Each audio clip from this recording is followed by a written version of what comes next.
ఇబ్రహీంపట్నం నియోజకవర్గంలో నూతనంగా నిర్మించిన తహసీల్దార్ joint sub registration magistrate executive కార్యాలయాన్ని ఇబ్రహీంపట్నం ఎంఆర్ఓ సునీతారెడ్డి, ఆర్డీఓ అనంతరెడ్డి కలిసి ఎమ్మెల్యే మల్రెడ్డి రంగారెడ్డి చేతుల మీదుగా ప్రారంభించారు. ఈ సందర్భంగా వారు మాట్లాడుతూ ఇబ్రహీంపట్నం మున్సిపాలిటీ పరిధిలోని కాలనీలలో వివిధ అభివృద్ది కార్యక్రమాలను ప్రారంభించారు. ప్రజల సంక్షేమమే తమ ధ్యేయమని, నియోజకవర్గ అభివృద్ది తమ లక్ష్యమని అన్నారు. ఈ కార్యక్రమంలో AMC chairman Gurunath Reddy, PSCS మాజీ చైర్మన్ పాండురంగారెడ్డి, మార్కెట్ కమిటీ డైరెక్టర్లు, మాజీ ప్రజాప్రతినిధులు, కౌన్సిలర్లు, ఇబ్రహీంపట్నం కాంగ్రెస్ పార్టీ మున్సిపల్ అధ్యక్షులు Akula Anand Kumar, Mamata, OBC chairman Subburu Pandu, Congress party senior నాయకులు ఈసీ శేఖర్ గౌడ్, మాజీ జెడ్పీటీసీ భూపతి గలా మహిపాల్, స్థానిక మాజీ ప్రజాప్రతినిధులు, కాంగ్రెస్ పార్టీ కార్యకర్తలు, ప్రభుత్వ ఉన్నతాధికారుల, వివిధ శాఖల అధికారులు పాల్గొన్నారు.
ఫోన్ ముందు పెట్టకు.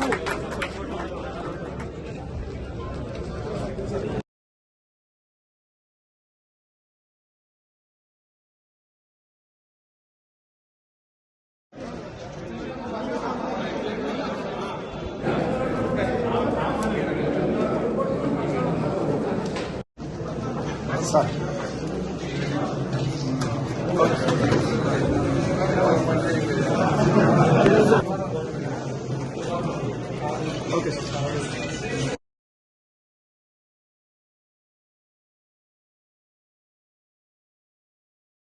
అభివృద్ధి కార్యక్రమాలను, సంక్షేమ కార్యక్రమాలను ప్రారంభిస్తున్నారు. అందులో భాగంగా ఇక్కడ దాదాపు 2.5 కోట్ల రూపాయలతో డిఎంఎఫ్ ఫండ్స్, డిస్ట్రిక్ట్ మినరల్ ఫండ్స్తో నిర్మించినటువంటి మండల ప్రజా పరిషత్ ఆఫీస్ కానీ, మండల రెవెన్యూ ఆఫీస్ అండ్ అదేవిధంగా ఇంకా కాంపౌండ్ వాల్ జరిగేది ఉంది, అది కూడా నిర్మిస్తాం. అన్ని వసతులతో ఇబ్రహీంపట్నాన్ని చేస్తా అని చెప్పినాం. చీకటి కింద దీపంలాగా ఇబ్రహీంపట్నం రంగారెడ్డి జిల్లాలో ఇంత దగ్గర ఉన్నా అభివృద్ధి జరగలేదు.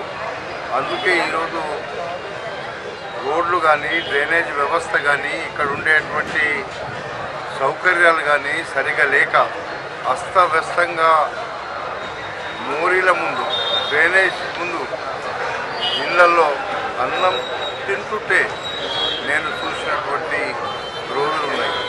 అందుకే ఈరోజు 7.5 కోట్ల రూపాయలు డ్రైనేజ్కు, రోడ్లకు ఈరోజు ఇక్కడ ఫౌండేషన్ వేస్తున్నాం. 13వ తారీఖు తర్వాత 15 ఇక్కడ మున్సిపల్లో ఎన్నికలు రాకముందే ఇంకొక 20 కోట్ల రూపాయల అభివృద్ధి కార్యక్రమాలను ప్రారంభించింది మున్సిపాలిటీ.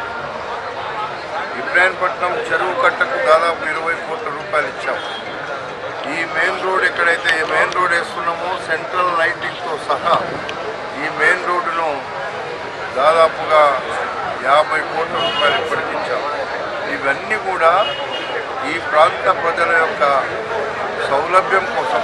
ఈ ప్రాంత ప్రజలు ఎప్పటి నుండో ఇబ్రహీంపట్నం అంటే అస్తవ్యస్తంగా, అభివృద్ధి జరగక, ఒక మారుమూల గ్రామం కంటే కూడా అధ్వాన్నంగా ఉన్నటువంటి ఈ ఇబ్రహీంపట్నం హెడ్ క్వార్టర్ను అన్ని విధాల అభివృద్ధి చేసి చూపిస్తానని చెప్పిన ఇవాళ చేసేటువంటి కార్యక్రమాలను మొదలుపెట్టిన పూర్తి కూడా చేస్తాం. ఇబ్రాహీంపట్నం ఒక పట్నం మాదిరిగా తీర్చిదిద్దేటువంటి బాధ్యత నాది అని చెప్పిన ఇచ్చిన మాట తప్పకుండా ఇక్కడ ఉండేటువంటి సమస్యల పరిష్కారాన్ని చేసుకుంటూనే పేద ప్రజల యొక్క సంక్షేమ కార్యక్రమాలు చేస్తున్నాం. ఈరోజు పేదలకు ఇందిరమ్మ ఇల్లు ఇవ్వడం కావచ్చు, సన్న బియ్యం ఇవ్వడం కావచ్చు, రేషన్ కార్డులు ఇవ్వడం కావచ్చు, ఆర్టీసీ ఉచిత బస్సు కావచ్చు, 200 యూనిట్ల కరెంటు ఫ్రీ కావచ్చు, ఇవన్నీ కూడా ఇబ్రాహీంపట్నం చౌరస్తాలో ఎన్నికల ముందు నేను చెప్పినవి. ఇవన్నీ చేసేటువంటి కార్యక్రమం, ఇబ్రాహీంపట్నాన్ని రూపురేఖలు మార్చేటువంటి కార్యక్రమమే ఈరోజు మొదలుపెట్టిన కార్యక్రమం. ఇబ్రాహీంపట్నం రూపురేఖలు మారుస్తా అంటే కొంతమంది ఎగతాళి చేసినారు. ఈరోజు పేదవాడు బతికే విధంగా పేదవానికి అన్ని వసతులు ఇచ్చుకుంటూనే ఈ కార్యక్రమాలు చేస్తాం. ఇప్పుడు నేను వస్తుంటే ఇక్కడ అయ్యా మా డబ్బులు పోతాయి, మా వ్యాపారం పోతుందేమో అని మీరు ఎవ్వరు భయపడకండి. మీ అందరి జీవనోపాధి ఎవ్వరికి కూడా ఇబ్బంది లేకుండా చేసే బాధ్యత నాది. అవసరమైతే ఎక్కడైనా ప్రభుత్వ స్థలం ఉంటే కూడా ఇచ్చన్న పేదవాళ్ళని ఆదుకుంటాం. గతంలో పేదవాళ్ళ దగ్గర 500-1000 రూపాయలు రోజు వాళ్ళు బతకడానికి కూర్చుంటే అక్కడ కూడా వసూలు చేసిన రోజులు మేము చూసినాం. ఇవన్నీ దుర్మార్గులు చేసిండు. మేము పేద ప్రజలకి ఏ అవసరం ఉందో పేద ప్రజలు జీవించేటట్టుగానే అన్ని అభివృద్ధి చేసుకుంటూనే చేస్తామనేటువంటి విషయాన్ని కూడా మీకు మనవి చేస్తున్నా. కొంతమంది ఇక్కడ పక్కకే పోలీస్ స్టేషన్ పక్కకు ప్రభుత్వ భూమిని అమ్ముకుంటే ఇప్పుడు ఆపినాం రిజిస్ట్రేషన్స్. ఎందుకు ఆపినాము? అందులో కొన్న వాళ్ళు మన వాళ్ళే ఉన్నారు.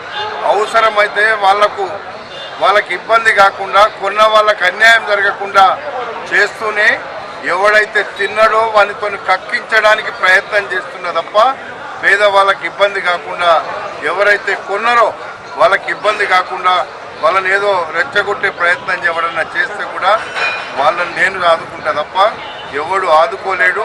వాళ్ళు కొన్న వాళ్ళకు కూడా నష్టం జరగకుండా చేసే బాధ్యత నాది. ఎవడైతే అన్యాయంగా పేదవాళ్లకు అమ్మిండో అదంతా కూడా ప్రభుత్వ భూమి. దానికోసమే మేము ప్రయత్నం చేసినాం. ఆ రోజు నేను ఇందిరమ్మ ఇండ్లు కట్టిస్తానని అఖిల పక్షాన్ని పెట్టి ఇందిరమ్మ ఇండ్లు కడతామంటే రాత్రికి రాత్రి ఓఆర్సీ తెచ్చుకొని ప్రభుత్వ భూమిని తెగనమ్ముకొని మింగినటువంటి దుర్మార్గులను మరి బుద్ధి చెప్పాలి కాబట్టి ఆ కార్యక్రమం చేసినాం. తప్పకుండా మేము పేద ప్రజల సంక్షేమం, పేదల ప్రజల కోసం అభివృద్ధి చేసే కార్యక్రమం